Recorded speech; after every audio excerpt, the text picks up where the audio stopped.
上一期中说到，玉田被处刑，石夫人被射杀，警卫们的5人被送到了20年后的未来。大蛇收到密报，一个匿名人士将警卫们等人穿越时空的事情告知给了大蛇。从大蛇口中，我们得知，在赤鞘九侠中，大蛇安插了一个间谍，是这个人一直将反叛军的情报源源不断地提供给大蛇和凯多。这也就不难理解，为什么警卫们等人的计划被大蛇知道的一清二楚。时间回到现在，因为间谍的告密，本来应该聚集在长营港的4200名反叛军，此时竟完全没有踪影。大蛇派手下摧毁了通往长营港的桥梁、船只，控制住了反叛军。波涛汹涌的长营港，此时只有警卫们等人。警卫们跪倒在岸边，握着电话筒，绝望地大吼。然而根本没有人回应他。如果今日不讨伐凯多，他们将等到1年以后。而凯多和大蛇已经掌握了反叛军的所有动向，他们的报复很快就会来临。天气是暴风雨，但赤鞘九侠已无路可退。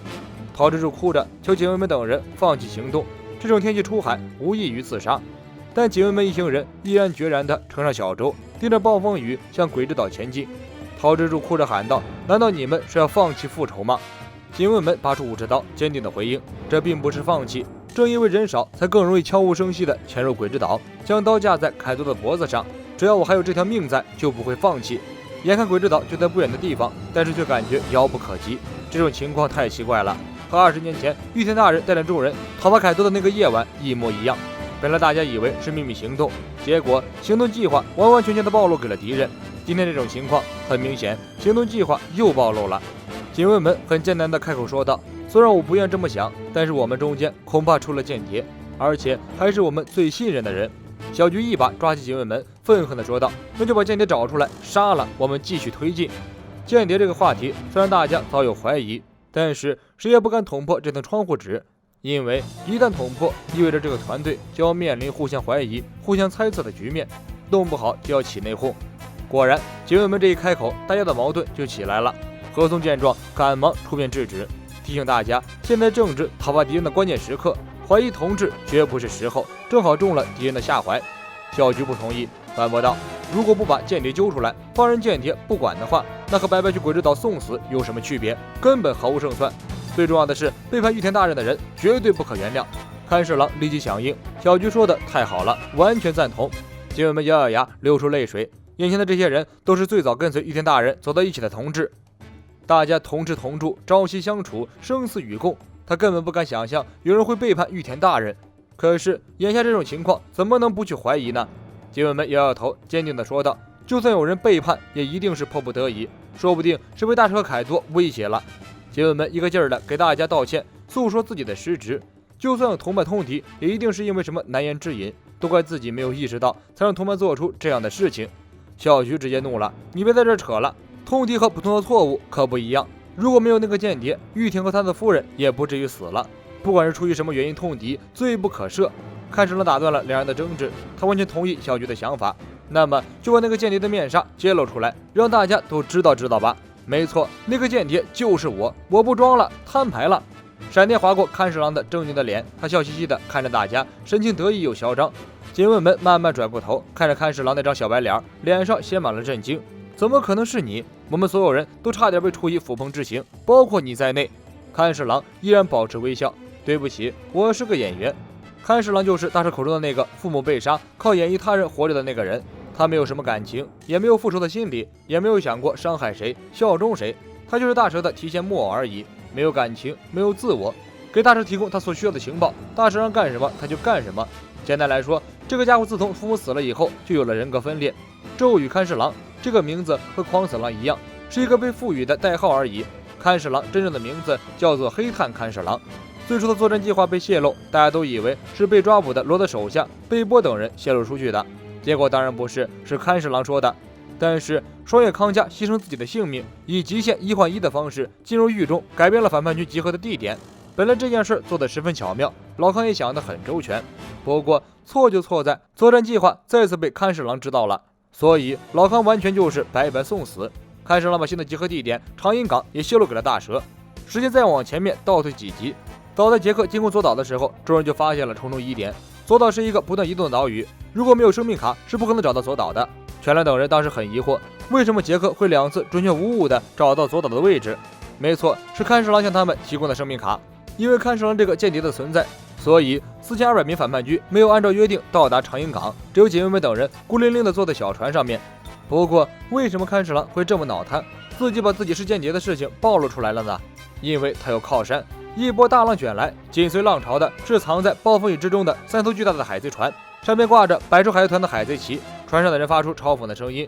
果然和大蛇大人说的一样，居然真的有人想乘坐小船去鬼之岛啊！警卫们怒吼一声，拔出武士刀，手起刀落，砍下了看侍郎的脑袋。就在弹幕都在纷纷叫好的时候，看侍郎的身子哈哈大笑。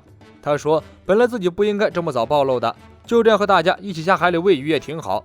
不过大蛇将军把这次的行动叫停了，因为我还要有更重要的任务啊！”众人一看，看侍郎没死，再听他这么一说，顿觉不妙。突然岸上传来尖叫声，众人向岸上看去，只见看侍郎挥动大毛笔画了2条蛇，小人领着桃之助要逃，2条蛇窜出去将小人死死缠住，桃之助被看侍郎成功擒获。原来和警卫们等人同坐在船上的这个看侍郎，只是他画出来的画像而已。看侍郎的本体一直在岸上等待机会，而且看侍郎真正的能力，不管是画画的技术还是体力实力都很厉害。之前他一直都是在扮猪吃老虎，假装自己很傻叉而已。大石将军是这样和我说的，带着桃之助来鬼之岛。大家都懵了，看侍郎这个货之前画的画丑的一批，原来这家伙都是装的，现在的画这么好。看侍郎擒了桃之助，百兽海贼船再也没有顾忌，3艘战舰炮弹齐发，瞄准了警卫们等人乘坐的小舟，一顿狂轰乱炸。虽然这几个武士都是1等1的高手，但是在海上还是要靠脚底下这3-4平方米的地方，小舟沉了，他们也不能轻功水上漂。眼看敌方这火力，警卫们等人被轰进海底只是时间问题。就在大家以为必死无疑的时候，远处飞来一枚炮弹，不偏不倚，正好击中了其中一艘百兽海贼团的战舰。有敌袭！不可能，反叛军的船都被炸了呀！警卫们等人顺着炮弹发射的方向看过去，只见一艘狮子头的海贼团正缓缓驶来，唐巴海贼团前来支援。路飞吃饱喝足睡醒，跳起来大声号令：“开火，给我打！”桑尼号瞄准百兽海贼团，连射几枚炮弹。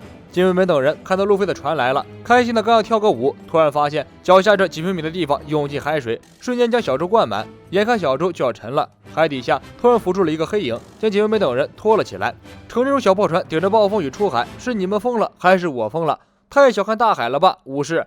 来者是红旗海贼团和他们的老大罗电。不仅如此，另一个强悍的队友也迅速赶来，百兽海贼团的3艘战舰迅速被2面夹击，被打得溃不成军。前面3个船太碍事了，挡着大约去砍凯多的脑袋，给我把他们轰沉了。如此嚣张的人也只有万磁王尤斯塔斯基德了。时隔2年，罪恶时代的3巨头再次聚首，百兽海贼团的这些小喽啰都吓傻了。本来接到的命令是欺负坐小船的武士，没想到却等来了3艘海贼船，而且还是大名鼎鼎的罪恶时代。你们这群人渣，欺负武士算什么？海上可是海贼的天下，在海上我们陪你们打。从德雷斯罗萨开始，草帽团已经很久没有这样全员到齐了。这一次看得人热血沸腾，罗和基德的强势加入，给警卫们等人打了一剂强心针。看他们来势汹汹的样子，如果与这3个海贼团联手，看来还是很有胜算的。百兽海贼团的人一头雾水，前一天晚上他们明明炸毁了桑尼号，为什么那艘狮子头的海贼船还会完好无损的出现在这里？弗兰奇一听就怒了，原来悄悄往桑尼号上面扔炸弹的是你们2个人渣。不过好在没什么事，你当巨树亚当是闹着玩的，你们扔的炸弹给桑尼号刮痧都不够。桑尼号承受了大曼的攻击之后，这点小伤根本不算什么。路飞身披黑色斗篷，站在风雨之中，那样子颇具王者风范，与当年的罗杰有着相同的气质，成熟又霸道。路飞扯着嗓子大吼：“这怎么人这么少啊？4000多战斗力的，让你吃了吗？”警卫们，警卫们跪倒在地，哭着说道：“都怪在下一时失误，让间谍把作战计划泄露了出去。”百兽海豚的小喽啰估计是只听过3巨头的大名，不知道这3人打起架来有多狠，嚷嚷着要把他们给干掉。路飞斗篷一撩，干架这事儿我王路飞啥时候怕过？绿头鸟人率先发起攻击，娜美直接召唤出雷云宙斯，一招5雷轰顶，给鸟人当头一击，替他治了治脑瘫的毛病。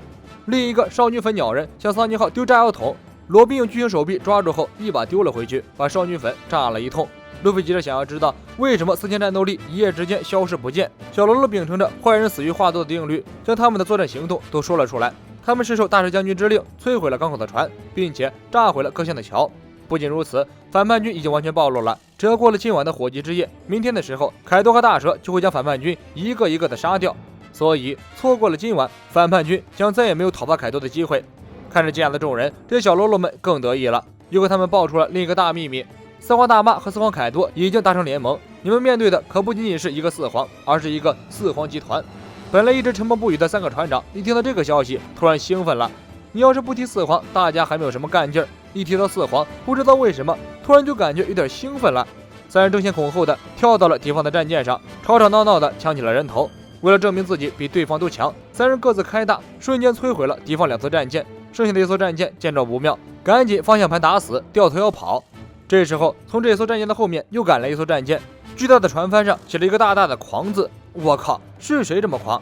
当然是狂死狼家族了。百兽海盗团的人和看守狼一看狂死狼来了，大家都松了一口气。这家伙可是能以一敌百的高手，有他在就可以和赤小九侠对抗了。小喽啰们为狂死狼的到来欢呼，祈求狂死狼替他们干掉敌人。是吗？只要干掉敌人就行了吧？狂死狼嘿嘿一笑，索隆一见暗道不妙，这家伙的剑术太强了，不可大意。狂死狼战到出鞘，索隆立即严阵以待。本以为这次是狂死狼和索隆的一次精彩对决，结果狂死狼刀锋一转，一刀将旁边的百兽海盗团的战舰劈成了2半。狂死狼露出狂傲的笑容，果然啊，这种装束连锦卫门等人都认不出来，太成功了。